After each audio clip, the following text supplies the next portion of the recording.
நண்பர்களுக்கு வணக்கம். பாண்டிய மன்னனுக்காக சோழ மன்னன் தன்னுடைய படைகளை அனுப்பி போர் நடத்திய ஊர் தாங்க தொண்டி. சோழ மன்னனுடைய படைகளை நடத்தி வந்ததுனால இந்த பகுதியில் வாழ்ற மக்களுக்கு படையாச்சின்ற செல்ல பெயரும் உண்டு. இந்த பகுதியோட பூர்வீக மக்களும் இவங்க தான். இந்த தொண்டிய பாண்டிய நாட்டு துறைமுகம்னு சொல்லுவாங்க.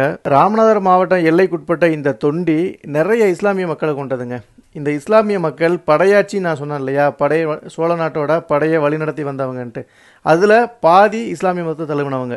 தொண்டியோட கடற்கரை பகுதிகளில் அலை அதிகமாக அடிக்காது, நீரோட்டம் கம்மியாக இருக்கும், பார்க்கறதுக்கு ஒரு ஆறு மாதிரி தான் கடல் காட்சி இருக்கும்னு சொல்கிறாங்க. சென்னையில் இருந்து தொண்டிக்கு கிட்டத்தட்ட 15க்கு மேற்பட்ட பிரைவேட் பஸ்ஸுகள், அதாவது ஆம்னி பஸ்ஸுகள் தினமும் இயங்கிக்கிட்டு இருக்கு. ஆனால் எஸ்சிடிசி சைடில் ஒரே ஒரு பஸ் அல்ட்ரா டீலக்ஸ் ஆப்ரேட் பண்ணுறாங்க. அதுவுமே சம்டைம்ஸ் அவங்களோட வெப்சைட்டில் காமிக்கிறதே இல்லை. நண்பர்கள் யாராவது சென்னையில் இருந்து தொண்டிக்கு இந்த எஸ்சிடிசி பஸ்ஸை பயன்படுத்தி டிராவல் பண்ணியிருந்தீங்க அப்படின்னா மறக்காமல் கமெண்ட்ல சொல்லுங்கள். அதுபோக தொண்டியோட சிறப்புகள் தெரிஞ்சிருந்தாலும் கமெண்ட்ல சொல்லுங்கள்.